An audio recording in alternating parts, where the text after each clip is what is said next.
ఏం వైరసో ఏమో పోన్లి. మొన్నటిదాకా చైనా వైరస్ చెడు కూడా ఆడుకున్నది. ఇప్పుడు దునియా మీద ఇంకో కొత్త వైరస్ మోపైందట.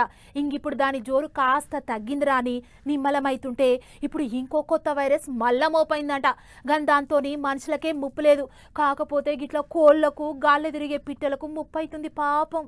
బర్డ్ ఫ్లూ మళ్ళీ పాలి మోపైంది. కాకపోతే మనకాడ కాదు, ఛత్తీస్గఢ్ రాజస్థాన్ రాష్ట్రాలల్లా. దాంతోని బుగులు పడకూరి మనుషులకేం కాదు, కోళ్లకు బాతులకు కాకులకు గాలిలో ఎగిరి తిరిగేటి పిట్టలకు ముప్పు ఉందట. దాంతోని కరోనా ఎట్ట బయట దేశాలకేంచి మన దేశానికి వచ్చిందో బర్డ్ ఫ్లూ కూడా గట్టినే బయట దేశాలకేంచి వచ్చేటి పిట్టలతో వచ్చింది అంటున్నారు. ఈ అడ్డమైన రోగం చేయంగా ఛత్తీస్గఢ్ రాష్ట్రంలో కోళ్లు పిట్టలు కలుపుకొని ఏం తక్కువ 17,000 వరకు జీవిడిచినాయి. అట్టగా రోగం వచ్చిన కోళ్లను దించే ఆ రోగం మనుషులకు సుతా అంటుకుంటది అనుకున్నట్టున్నారేమో కావచ్చు. కోడి కూర గుడ్లను కూడా దిగుడు బంధు పెట్టిలాట అక్కడ వాళ్ళు. రాజస్థాన్ లో అయితే జీవిడిచిన కోళ్లతో కూడా ముప్పే ఉండదు అనుకున్నట్టున్నారు కావచ్చు గవర్నమెంట్ వాళ్ళు. కరోనా వచ్చిన మనిషి జీవిడిస్తే ఎట్లా బొంద తీసి బొందలో పెట్టిలో గట్లనే జీవిడిచిన కోళ్లను కూడా బొంద తీసి బొంద పెడుతున్నారు. ఇటు ఏపీలో కూడా ఇటువంటి బుగులే పట్టుకుంది పబ్లిక్ కు. ఆడ కూడా కోళ్లు పిట్టలు జీవిడిస్తున్నాయట. కానీ కాకపోతే బర్డ్ ఫ్లూ కాదట, అదేదో కొత్త రోగం సోకింది అనేది అక్కడ వాళ్ళు అంటున్న ముచ్చట.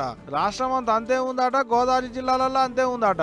50% మంది దానిక కోళ్ల పారాలు పెట్టుకున్న వాళ్ళకు నష్టం అవుతుందట అడ్డమైన రోగం చేయంగా. అట్టొక ఉమ్మడి గోదావరి జిల్లాలలోనే ఏం తక్కువ 40,000 కోళ్లకు మీదనే జీవిడిస్తున్నాయట. పోయినకి 15 రోజులలోనే మేత తిన్నా జీవిడిస్తున్నాయట, గుడ్డు పెట్టినా జీవిడిస్తున్నాయట. ముందు జాగ్రత్తల కొద్దిగా సూది మందులు వేసినా ఫాయిదా లేదంటారు పాపం కోళ్ల పారాలు పెట్టుకున్న వాళ్ళు. కరోనా యాళ్ళ కూడా ఇట్టనే కోడి చికెన్ తింటే రోగాలు వస్తాయని బుగులు పడ్డది ముందుగాల గానీ అటంక సంపులు చంపిరు పబ్లిక్.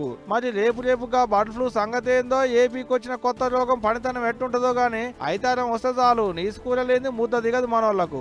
ఇప్పుడు ఇటువంటి రోగాలతో చాలా పైలంగా ఉండేది పబ్లిక్. అది తినకూరి ఇది తినకూరి అని అయితే మేమేం చెప్పం గానీ మీరే ఓ సోయికొచ్చి ఏది తినాలనో ఏది తినొద్దో ఆలోచన చేసుకోరి. ఏం చెప్తున్నా.